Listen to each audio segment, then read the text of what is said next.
حضور صلی اللہ علیہ وسلم نے فرمایا ہر مسلمان کو صدقہ کرنا چاہیے۔ تو لوگوں نے عرض کیا یا رسول اللہ، جو شخص صدقہ کرنے کے لیے کوئی چیز نہ پائے تو وہ کیا کرے؟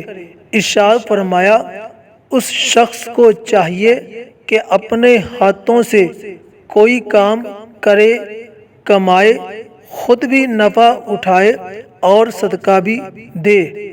لوگوں نے عرض کیا یا رسول اللہ، اگر وہ اس کی بھی طاقت نہ رکھے؟